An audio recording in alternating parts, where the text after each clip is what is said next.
नमस्कार। आकाशवाणी से प्रस्तुत है समाचार संध्या।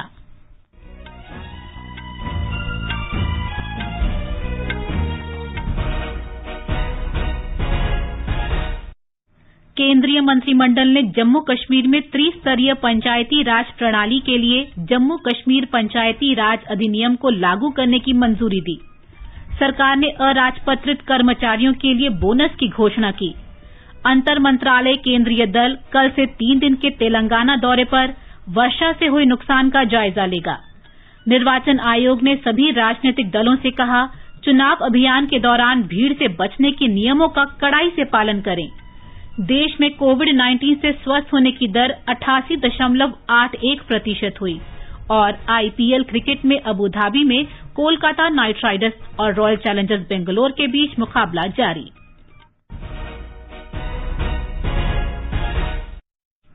समाचार संध्या में वीरेंद्र कौशिक के साथ मैं प्रियंका अरोड़ा। कोविड महामारी के खिलाफ देश एकजुट होकर लड़ रहा है। आप भी हमारे साथ सुरक्षा और बचाव के 3 आसान एहतियाती उपायों का संकल्प लें। मास्क पहनें, 2 गज दूरी है जरूरी, सुरक्षित दूरी बनाए रखें, हाथ और मुंह साफ रखें। अब समाचार विस्तार से। केंद्रीय मंत्रिमंडल ने आज पंचायती राज अधिनियम 1989 को जम्मू कश्मीर में लागू करने की मंजूरी दे दी है। सूचना और प्रसारण मंत्री प्रकाश जावड़ेकर ने आज नई दिल्ली में संवाददाताओं को बताया कि इस पहल से देश के अन्य राज्यों की तरह जम्मू कश्मीर में भी त्रिस्तरीय पंचायती राज प्रणाली लागू हो जाएगी। ग्राम पंचायत, ब्लॉक पंचायत और अब जिला पंचायत, ऐसी पूरी त्रिस्तरीय रचना जो पंचायत राज के कानून में निहित है, वो अब कश्मीर में भी लागू होगी। और जम्मू कश्मीर में अपने जिले के विकास की योजना बनाना, डिस्ट्रिक्ट प्लानिंग करना, उस पर अमल करना, उसके लिए आर्थिक सत्ता भी उनको मिलेगी।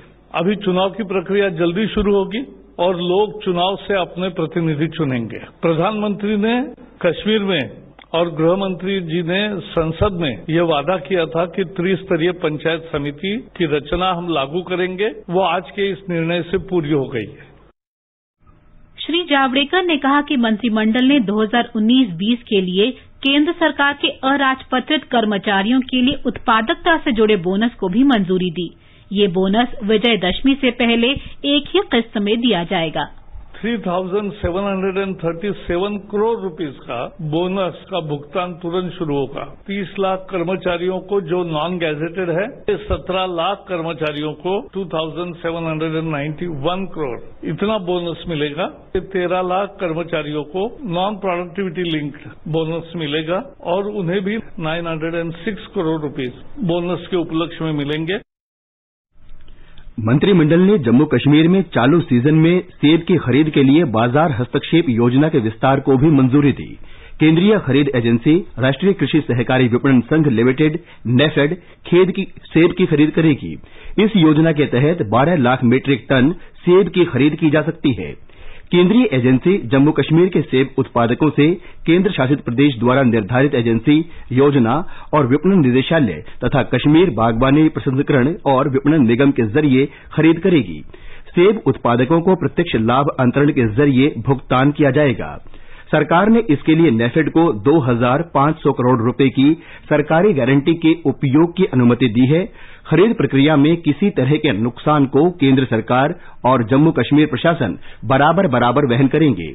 पिछले सीजन में प्राधिकृत मूल्य निर्धारण समिति इस बार भी सेबों की विभिन्न किस्मों और श्रेणी के आधार पर मूल्य निर्धारण करेंगी।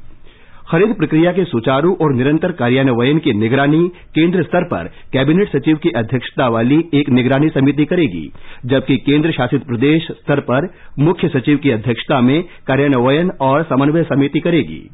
इस निर्णय से सेब उत्पादकों को अपनी फसल के विपणन का प्रभावी मंच उपलब्ध होगा, साथ ही स्थानीय लोगों को रोजगार भी मिलेगा। इससे सेब उत्पादकों को अच्छा मूल्य और जम्मू कश्मीर के किसानों की आमदनी में बढ़ोतरी सुनिश्चित होगी। आज पुलिस स्मृति दिवस है। पुलिसकर्मियों की निष्ठा और राष्ट्र के प्रति उनके बलिदान को सम्मानित करने के लिए हर वर्ष 21 अक्टूबर को ये दिन मनाया जाता है। आज ही के दिन 1959 में केंद्रीय रिजर्व पुलिस बल सीआरपीएफ ने लद्दाख के दुर्गम दर्रों में अपने पराक्रम और बलिदान की गाथा लिखी थी। सीआरपीएफ और खुफिया ब्यूरो के 20 जवानों का एक गश्ती दल लापता टोही दल को ढूंढने निकला था, जब उस पर चीनी सेना ने घात लगाकर हमला कर दिया। प्रधानमंत्री ने ट्वीट में कहा है कि पुलिस स्मृति दिवस शहीद होने वाले पुलिस जवानों और उनके परिवारों के प्रति कृतज्ञता व्यक्त करने का दिन है। उन्होंने कहा कि उनके बलिदान और सेवाओं को हमेशा याद किया जाएगा। गृहमंत्री ने कहा है कि सरकार सुरक्षा बलों को टेक्नोलॉजी से सुसज्जित कर अपनी सीमाओं को अभेद्य बनाने पर काम कर रही है। श्री शाह ने आज नई दिल्ली में राष्ट्रीय पुलिस स्मारक में आयोजित पुलिस स्मृति दिवस परेड को संबोधित करते हुए ये बात कही। इस अवसर पर श्री शाह ने पुलिस कर्मियों को आश्वस्त करते हुए कहा कि वे देश की आंतरिक सुरक्षा का ध्यान रखें और नरेंद्र मोदी सरकार सदैव उनको और उनके परिजनों का ध्यान रखेगी। श्री शाह ने कहा कि अब तक 35,398 पुलिसकर्मी राष्ट्र की सेवा में अपने प्राण गंवा चुके हैं। गृहमंत्री ने कहा कि पुलिस और केंद्रीय सशस्त्र पुलिस बल कर्मियों ने कोविड योद्धाओं के रूप में भी अग्रिम मोर्चे पर महत्वपूर्ण भूमिका निभाई है। विनम्रता के साथ देश के सामने रखना चाहता हूं कि पुलिस परिवार के लोगों ने, सुरक्षा बलों ने ये लड़ाई लड़ते लड़ते हमारे 343 साथी हमने गंवाए हैं। उन्होंने अपनी जान न्यौछावर कर एक कोविड महामारी के खिलाफ लड़ाई भी लड़ी है। पुलिस का ये बलिदान, कोविड के खिलाफ जो लड़ाई का इतिहास लिखा जाएगा, उसमें हमेशा स्वर्ण अक्षरों से लिखा जाएगा। जम्मू कश्मीर के उपराज्यपाल मनोज सिन्हा ने आज पुलिस स्मृति दिवस 2020 के अवसर पर श्रीनगर के जेवन में सशस्त्र पुलिस परिसर में शहीदों के स्मारक पर पुष्पांजलि अर्पित की। इस अवसर पर उपराज्यपाल ने कहा कि पुलिस स्मृति दिवस ऐसा दिन है जब केंद्रीय रिजर्व पुलिस बल के जवानों के साहसिक बलिदान को याद किया जाता है। पंजाब विधानसभा ने आज विशेष सत्र के अंतिम दिन 7 महत्वपूर्ण विधेयक पारित किए। इनमें पंजाब राज्य सतर्कता आयोग विधेयक 2020 भी शामिल है। इस विधेयक का उद्देश्य सार्वजनिक सेवा में ज्यादा पारदर्शिता लाना और भ्रष्टाचार रोकना है। विधेयक में कई सदस्यों वाले आयोग की स्थापना का प्रावधान किया गया है। ये समाचार आकाशवाणी से प्रसारित किए जा रहे हैं। ताजा समाचार जानने के लिए आप हमारे Twitter handle @AIR News Hindi को फॉलो कर सकते हैं। चलो मिलकर एक शुरुआत करें, चलो एक फैसला आज करें, मास्क नहीं तो टोकेंगे, कोरोना को रोकेंगे, चलो एक इरादा करते हैं, चलो खुद से वादा करते हैं, मास्क नहीं तो टोकेंगे, कोरोना को रोकेंगे। अरे भाई, सुना तुमने? अरे इस मुश्किल समय में सरकार ने हम कामगारों की मदद के लिए एक और बड़ा कदम उठाया है। कौन सा कदम? पात्रता के नियमों में छूट के साथ ESIC ने अटल बीमित व्यक्ति कल्याण योजना के तहत मिलने वाली राहत राशि को बढ़ाकर दुगना कर दिया है। हाँ, अच्छा। पात्रता की शर्तों को पूरा करने वाले जरूरतमंद बीमित व्यक्ति राहत के लिए ऑनलाइन दावा www.esic.in पर करें। अधिक जानकारी के लिए अपने नजदीकी ESIC शाखा कार्यालय से संपर्क करें या फिर टोल फ्री नंबर 1800-112526 पर कॉल करें।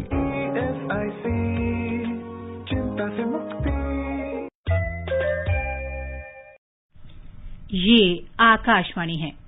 देश में कोविड-19 से स्वस्थ होने की दर अब 88.81% हो गई है।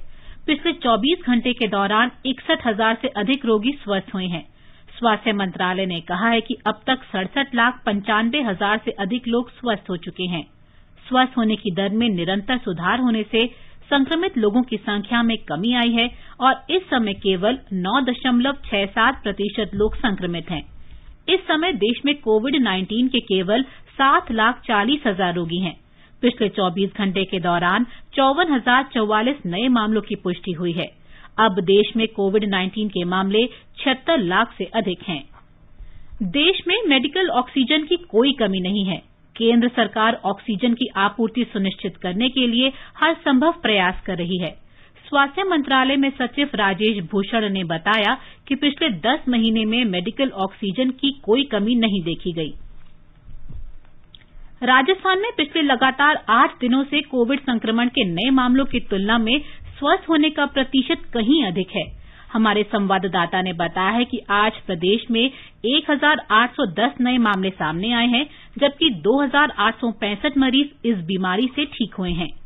प्रदेश में कोरोना से उभरने वाले लोगों की कुल संख्या 1,57,960 हो गई है, जबकि सक्रिय मामलों की संख्या घटकर 19,185 रह गई है। पिछले 24 घंटे में 14 लोगों की मृत्यु के साथ मृतकों का आंकड़ा 1,788 हो गया है। आज जयपुर में 349 और जोधपुर में 303 नए मामलों की पुष्टि हुई है। चूरू जिले में आज एक भी नया मामला सामने नहीं आया, जबकि बांसवाड़ा और बूंदी जिलों में मात्र एक नए रोगी मिले हैं। इस बीच राज्य सरकार ने कोरोना के खिलाफ जन आंदोलन को नवंबर माह तक बढ़ाने का निर्णय किया है। जितेंद्र द्विवेदी, आकाशवाणी समाचार, जयपुर।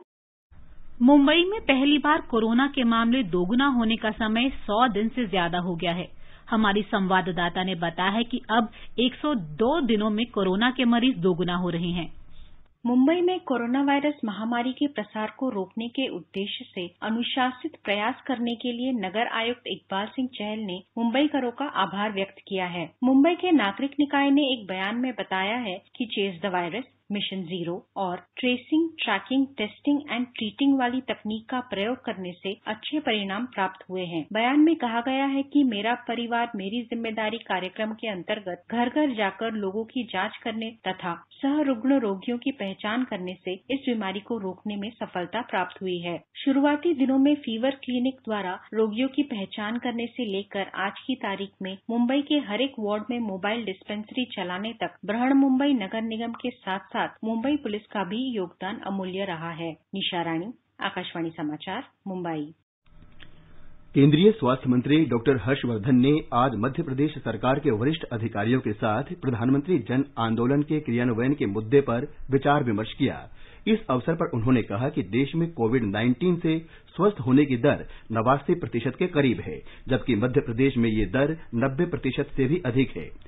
डॉक्टर हर्षवर्धन ने कहा कि कोविड-19 के फैलाव पर नियंत्रण किया जा सकता है अगर कोविड से जुड़े दिशा निर्देशों का लोग सख्ती से पालन करें। उन्होंने राज्य सरकार के अधिकारियों से त्योहारों के मौसम और आने वाली सर्दी के मौसम में भी ज्यादा सतर्क रहने को कहा। निर्वाचन आयोग ने राज्य में चुनाव अभियान के दौरान राजनीतिक दलों और उम्मीदवारों द्वारा भीड़ से बचने के नियमों के पालन में ढिलाई बरतने को गंभीरता से लिया है। आयोग ने आज राजनीतिक दलों को फिर सलाह दी कि चुनाव प्रक्रिया के दौरान पूरी सतर्कता और सावधानी बरती जाए। आयोग ने कहा कि राज्यों के मुख्य चुनाव अधिकारियों और जिले के अन्य अधिकारियों को चाहिए कि वे जिम्मेदार उम्मीदवारों और आयोजकों के खिलाफ उपयुक्त कानूनी प्रावधानों के अंतर्गत कार्रवाई करें। चुनाव वाले राज्यों की सरकारों और मुख्य चुनाव अधिकारियों को अलग से चुनाव संबंधी दिशा निर्देशों के सख्ती से अनुपालन के निर्देश जारी किए गए हैं। सभी राष्ट्रीय और राज्य स्तर के राजनीतिक दलों के महासचिवों और अध्यक्षों को लिखे पत्र में आयोग ने कहा कि सुरक्षित दूरी बनाए रखने के नियम का खुला उल्लंघन करते हुए जनसभाओं में भारी भीड़ एकत्रित करने की कई घटनाएं सामने आई हैं। आयोग को पता चला है कि राजनीतिक दलों के नेता और प्रचारक बिना मास्क पहने भीड़ को संबोधित कर रहे हैं। आयोग ने कहा कि इस तरह के उदाहरण दिशा निर्देशों का पूरी तरह उल्लंघन है। उत्तर प्रदेश में इलाज करा रहे कोविड मरीजों की संख्या में 57% की उल्लेखनीय कमी हुई है। राज्य में अब 30,000 से भी कम मरीजों का इलाज चल रहा है। कोविड से स्वस्थ होने की दर दिन प्रतिदिन बढ़ रही है और अब ये 92% से अधिक हो गई है। राज्य में इस समय कोरोना वायरस के 29,364 सक्रिय मामले हैं और पिछले 35 दिनों में कोरोना के मरीजों की संख्या में लगभग 38,000 की कमी आई है। राज्य में 1.25 लाख के करीब मरीज इस जानलेवा वायरस से पूरी तरह से ठीक होकर डिस्चार्ज हो चुके हैं। प्रदेश में कल कोरोना के 2464 नए मामलों का पता चला है। वहीं 3,332 मरीज कल ठीक होकर घर लौट गए। प्रदेश में कोरोना पीड़ित मरीजों में 60 से अधिक उम्र के मरीजों का प्रतिशत 10 से कम है। वहीं सबसे ज्यादा मरीज 21 से 40 साल की उम्र के हैं, जो कुल मरीजों के लगभग 48% हैं। सुशील चंद्र तिवारी, आकाशवाणी समाचार, लखनऊ। कलकत्ता उच्च न्यायालय ने सोमवार को दिए अपने आदेश में मामूली सा संशोधन करते हुए दुर्गा पूजा पंडालों में ज्यादा संख्या में आयोजकों को प्रवेश करने की अनुमति दे दी। न्यायालय ने कहा है कि पंडालों में श्रद्धालुओं को जाने की अनुमति नहीं होगी और वे उनके लिए नो एंट्री जोन बने रहेंगे। दुर्गा उत्सव मंच की याचिका पर सुनवाई करते हुए न्यायमूर्ति संजीव बैनर्जी और अरिजीत बैनर्जी की पीठ ने कहा कि पारंपरिक ढोल बजाने वाले ढाकियों को नो एंट्री जोन से बाहर ही ढोल बजाने की अनुमति दी जा सकती है, लेकिन उन्हें मास्क लगाने होंगे और सुरक्षित दूरी बनाए रखनी होगी। 300 वर्ग मीटर से कम क्षेत्र में बने दुर्गा पूजा पंडालों में 30 आयोजकों को और इससे बड़े पंडालों में 60 आयोजकों के नाम शामिल किए जा सकते हैं। सोमवार के आदेश में छोटे पंडालों के लिए 15 और बड़े पंडालों के लिए 25 आयोजकों के नाम शामिल करने का आदेश पारित किया गया था। असम में काजीरंगा राष्ट्रीय अभयारण्य पर्यटकों के लिए आज से फिर खुल गया है। बाढ़ और कोविड महामारी के कारण ये पिछले कुछ समय से बंद था। कोहोरा और बागोरी रेंज में आज से जीप सफारी शुरू हो गई, जबकि अन्य 2 रेंज पर्यटकों के लिए नवंबर में खोली जाएंगी। मुख्यमंत्री सर्बानंद सोनोवाल ने संवाददाताओं से बातचीत में आशा व्यक्त की कि काजीरंगा राष्ट्रीय अभयारण्य खुलने से कोविड से प्रभावित राज्य के पर्यटन क्षेत्र को प्रोत्साहन मिलेगा। उन्होंने कहा कि काजीरंगा के आसपास के बेरोजगार युवाओं को जीप सफारी और अन्य पर्यटन गतिविधियों से रोजगार मिलेगा। आगे बढ़ने से पहले मुख्य समाचारों पर एक नजर। केंद्रीय मंत्रिमंडल ने जम्मू कश्मीर में त्रिस्तरीय पंचायती राज प्रणाली के लिए जम्मू कश्मीर पंचायती राज अधिनियम को लागू करने की मंजूरी दी। सरकार ने अराजपत्रित कर्मचारियों के लिए बोनस की घोषणा की। अंतर मंत्रालय केंद्रीय दल कल से 3 दिन के तेलंगाना दौरे पर वर्षा से हुए नुकसान का जायजा लेगा। निर्वाचन आयोग ने सभी राजनीतिक दलों से कहा, चुनाव अभियान के दौरान भीड़ से बचने के नियमों का कड़ाई से पालन करें। देश में कोविड-19 से स्वस्थ होने की दर 88.81% हुई और आईपीएल क्रिकेट में अबू धाबी में कोलकाता नाइट राइडर्स और रॉयल चैलेंजर्स बेंगलोर के बीच मुकाबला जारी। गृह मंत्रालय के संयुक्त सचिव प्रवीण वशिष्ठ के नेतृत्व में 5 सदस्यों का अंतर मंत्रालय दल कल से 3 दिन के तेलंगाना के दौरे पर रहेगा। ये दल राज्य में हुई मूसलाधार बारिश से प्रभावित क्षेत्रों में हुए नुकसान का मूल्यांकन करेगा। हैदराबाद में पिछले 100 वर्षों में इतनी वर्षा नहीं हुई। केंद्र ने राज्य में मूसलाधार बारिश और इससे जुड़ी घटनाओं में मरने वाले प्रत्येक व्यक्ति के परिजन को 4 लाख रुपए की सहायता राशि देने की घोषणा की है। गृह राज्य मंत्री जी किशन रेड्डी ने दिल्ली में संवाददाताओं को बताया कि पूर्ण रूप से विकलांग हुए व्यक्तियों को 2 लाख रुपए और घायलों को 12,700 रुपए की सहायता राशि दी जाएगी। बाढ़ से जिन लोगों के घरों को नुकसान पहुंचा है, उन्हें 3,800 रुपए की आर्थिक सहायता दी जाएगी। श्री रेड्डी ने कहा कि केंद्र सरकार राज्य के लोगों को मूसलाधार बारिश के कारण फसलों को हुए नुकसान की रिपोर्ट मिलने पर उन्हें और आर्थिक सहायता देगी। ये समाचार हमारी वेबसाइट newsonair.com/hindi और हमारे mobile app news on AIR पर भी उपलब्ध हैं। देखिए फिल्म जगत के कई मशहूर कलाकारों के साथ भगवान श्री राम के जन्म स्थान अयोध्या से रामलीला डीडी नेशनल पर लाइव 17 से 25 अक्टूबर रोज शाम 7 बजे से रात 10 बजे तक और इसका पुनः प्रसारण 18 से 26 अक्टूबर डीडी भारती पर सुबह 9 बजे से दोपहर 12 बजे तक और दोपहर 3 बजे से शाम 6 बजे तक डीडी नेशनल पर। समाचार संध्या में आपका फिर स्वागत है। बिहार विधानसभा चुनाव के तीसरे और अंतिम चरण के लिए कुल 1,411 नामांकन पत्र भरे गए हैं। नामांकन पत्रों की जांच का काम जारी है। नाम वापस लेने की अंतिम तारीख 23 अक्टूबर है। इस चरण में 15 जिलों के 78 विधानसभा क्षेत्रों के लिए 7 नवंबर को मतदान होगा। राज्य की वाल्मीकि नगर लोकसभा निर्वाचन क्षेत्र के लिए भी 7 नवंबर को ही वोट डाले जाएंगे। इस सीट के लिए कुल 7 उम्मीदवारों ने नामांकन पत्र भरे हैं। हमारे संवाददाता ने बताया है कि राज्य में चुनाव प्रचार तेज हो गया है। विभिन्न दलों के वरिष्ठ नेता और स्टार प्रचारक एक दिन में कई रैलियों को संबोधित कर रहे हैं। भाजपा के वरिष्ठ नेता राजनाथ सिंह ने बरहरा में एक सभा में कहा कि लॉकडाउन के दौरान एनडीए सरकार ने गरीबों का अच्छे से ध्यान रखा है। जनता दल यूनाइटेड अध्यक्ष और मुख्यमंत्री नीतीश कुमार ने राजापाकर में एक जनसभा में कहा कि केवल एनडीए ही बिहार का भविष्य उज्जवल कर सकती है। राजद नेता तेजस्वी प्रसाद यादव ने जहानाबाद में एक जनसभा में दावा किया कि बिहार के युवा सत्ता में बदलाव के इच्छुक है, क्योंकि वर्तमान सरकार से उनमें काफी नाराजगी नाराजगी है। अन्य विपक्षी दलों के नेताओं ने भी राज्य में कई जनसभाओं को संबोधित किया। धर्मेंद्र कुमार राय, आकाशवाणी समाचार, पटना। निर्वाचन आयोग ने कांग्रेस नेता और मध्य प्रदेश के पूर्व मुख्यमंत्री कमलनाथ को आचार संहिता के उल्लंघन के लिए नोटिस जारी किया है। राज्य विधानसभा के उपचुनाव के प्रचार के दौरान उनकी टिप्पणी पर ये नोटिस जारी किया गया है। आयोग ने उन्हें 48 घंटे के अंदर स्थिति स्पष्ट करने के लिए कहा है। इसका जवाब नहीं देने पर आयोग इस मामले में एक तरफा फैसला कर लेगा। आयोग ने 18 अक्टूबर को ग्वालियर के डाबरा में जनसभा के दौरान भाजपा उम्मीदवार इमरती देवी पर कथित टिप्पणी के मामले में ये नोटिस जारी किया है। भारतीय जनता पार्टी ने इस संबंध में शिकायत दर्ज कराई थी। आयोग ने कहा है कि वीडियो क्लिप और कमलनाथ के भाषण की ट्रांसक्रिप्ट की जांच की गई और उनकी टिप्पणी को आचार संहिता का उल्लंघन पाया गया। महाराष्ट्र में भारतीय जनता पार्टी के वरिष्ठ नेता एकनाथ खड़से ने आज पार्टी की प्राथमिक सदस्यता से इस्तीफा दे दिया। उन्हें अपना इस्तीफा महाराष्ट्र प्रदेश अध्यक्ष चंद्रकांत पाटिल को भेजा। इस बीच राष्ट्रवादी कांग्रेस पार्टी नेता और राज्य सरकार में जल संसाधन मंत्री जयंत पाटिल ने आज मुंबई में पत्रकारों को बताया कि एकनाथ खड़से शुक्रवार को राष्ट्रवादी कांग्रेस पार्टी में शामिल होंगे। एक ट्वीट में श्री पाटिल ने दावा किया कि भाजपा के कई और नेता उनकी पार्टी के संपर्क में हैं। श्री खड़से पिछली फडणवीस सरकार में राजस्व मंत्री थे और उन्हें भ्रष्टाचार के आरोप में मंत्रिमंडल से इस्तीफा देने पर बाध्य किया गया था।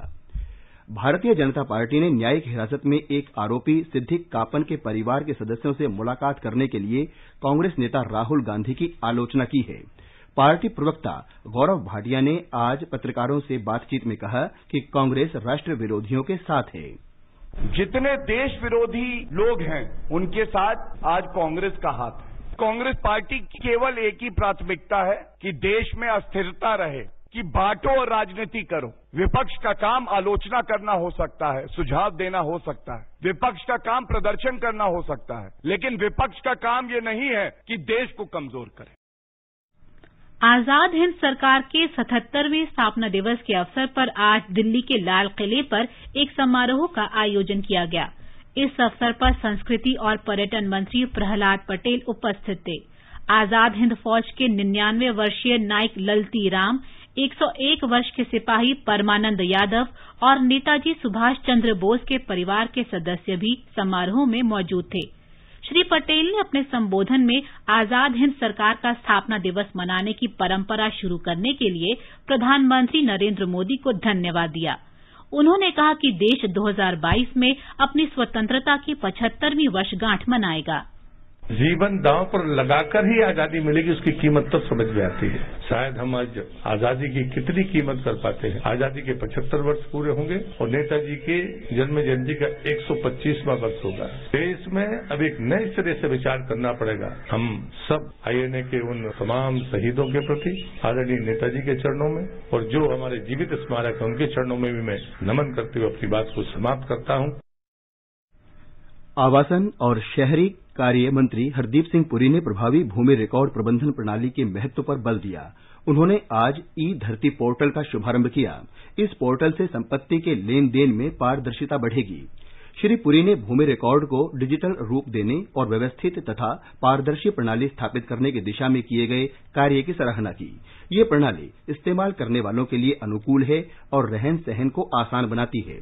श्री पुरी ने कहा कि 1947 में दिल्ली की आबादी करीब 8 लाख थी। दिल्ली के भू क्षेत्र में कोई परिवर्तन नहीं हुआ, लेकिन जनसंख्या बेतहाशा बढ़ी। श्री पुरी ने कहा कि ई धरती पोर्टल व्यवस्था को साफ सुथरी बनाएगा और उपभोक्ताओं को इससे लाभ होगा।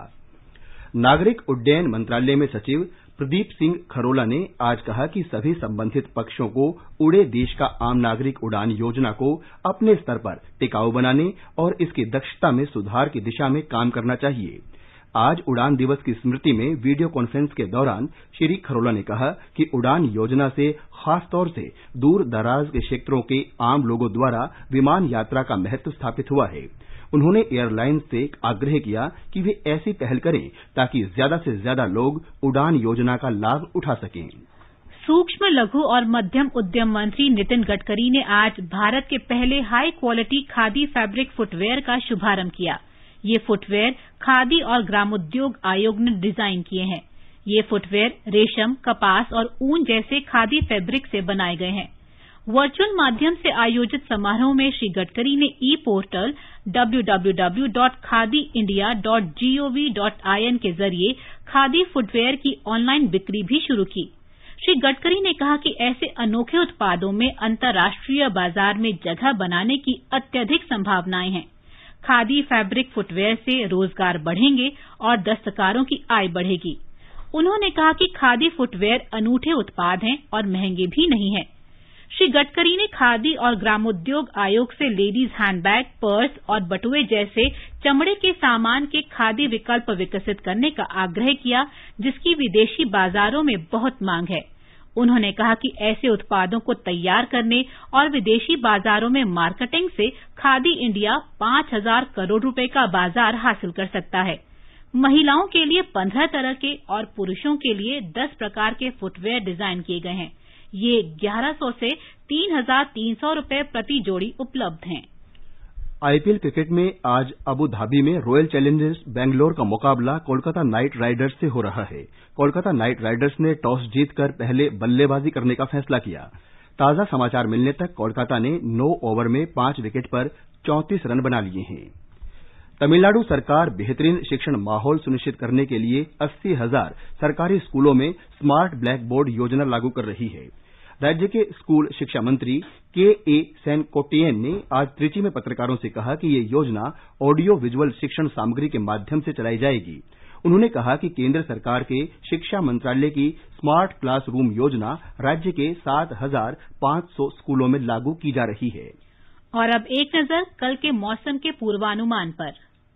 राष्ट्रीय राजधानी दिल्ली में न्यूनतम तापमान 15 डिग्री और अधिकतम 34 डिग्री सेल्सियस के बीच रहेगा। मुंबई में सामान्य तौर पर आसमान में बादल छाए रहेंगे, हालांकि हल्की बारिश की संभावना है। न्यूनतम तापमान 24 डिग्री और अधिकतम 32 डिग्री सेल्सियस रहेगा। चेन्नई में गरज के साथ बारिश होने के आसार हैं। तापमान 25 और 30 डिग्री सेल्सियस के आसपास रहेगा। कोलकाता में 1 या 2 स्थानों पर गरज के साथ बारिश हो सकती है। आसमान में बादल छाए रहने की संभावना है। न्यूनतम तापमान 27 डिग्री, अधिकतम 32 डिग्री सेल्सियस रहने के आसार हैं। जम्मू में न्यूनतम तापमान 16 डिग्री और अधिकतम तापमान 34 डिग्री सेल्सियस के आसपास रहेगा। श्रीनगर में न्यूनतम तापमान 4 डिग्री और अधिकतम तापमान 24 डिग्री सेल्सियस के बीच रहने की संभावना है। लद्दाख में आमतौर पर आसमान साफ रहेगा। न्यूनतम तापमान 0 से 4 डिग्री नीचे और अधिकतम तापमान 20 डिग्री सेल्सियस के आसपास रहेगा। गिलगित में सामान्यतः आसमान साफ रहेगा। तापमान 4 से 28 डिग्री सेल्सियस के बीच रहने के आसार हैं। मुजफ्फराबाद में भी आसमान साफ रहेगा। न्यूनतम तापमान 12 डिग्री जबकि अधिकतम 30 डिग्री सेल्सियस के बीच रहने की संभावना है। समाचार कक्ष से नईम अख्तर। लंबे समय तक अंतर्राष्ट्रीय कार्गो में गिरावट के बाद बेंगलुरु के केम्पेगौड़ा अंतर्राष्ट्रीय हवाई अड्डे पर माल की आवाजाही में वृद्धि हुई है। अप्रैल और सितंबर के दौरान इस अंतर्राष्ट्रीय हवाई अड्डे से 1,31,603 मीट्रिक टन माल की ढुलाई हुई। सितंबर में ही 32,449 मीट्रिक टन माल की ढुलाई हुई, जो पिछले वर्ष की समान अवधि की तुलना में 3% अधिक है। लद्दाख स्वायत्त शासी पर्वतीय विकास परिषद के आम चुनाव के लिए मतदान पार्टियों के पहुंचने, आवश्यक सामग्री के वितरण और सुरक्षा बलों की तैनाती का काम सभी 294 चुनाव केंद्रों पर संपन्न हो गया है। विकास परिषद के 6ठे आम चुनाव के लिए कल वोट डाले जाएंगे। हरियाणा देश के 29 राज्यों में एनीमिया मुक्त भारत सूचकांक में सबसे ऊपर है। पूरे भारत में एनीमिया की रोकथाम के लिए स्वास्थ्य और परिवार कल्याण मंत्रालय और यूनिसेफ ने एनीमिया मुक्त भारत अभियान की शुरुआत की थी। ये जानकारी चंडीगढ़ में राष्ट्रीय स्वास्थ्य मिशन की राज्य स्वास्थ्य सोसाइटी की 8वीं बैठक के दौरान दी गई। अंत में मुख्य समाचार एक बार फिर। केंद्रीय मंत्रिमंडल ने जम्मू कश्मीर में त्रिस्तरीय पंचायती राज प्रणाली के लिए जम्मू कश्मीर पंचायती राज अधिनियम को लागू करने की मंजूरी दी। सरकार ने अराजपत्रित कर्मचारियों के लिए बोनस की घोषणा की। अंतर मंत्रालय दल कल से 3 दिन के तेलंगाना दौरे पर वर्षा से हुए नुकसान का जायजा लेगा। निर्वाचन आयोग ने सभी राजनीतिक दलों से कहा, चुनाव अभियान के दौरान भीड़ से बचने के नियमों का कड़ाई से पालन करें। देश में कोविड-19 से स्वस्थ होने की दर 88.81% हुई। और आईपीएल क्रिकेट में अबू धाबी में कोलकाता नाइट राइडर्स और रॉयल चैलेंजर्स बेंगलोर के बीच मुकाबला जारी। इसके साथ ही समाचार संध्या का ये अंक समाप्त हुआ। नमस्कार।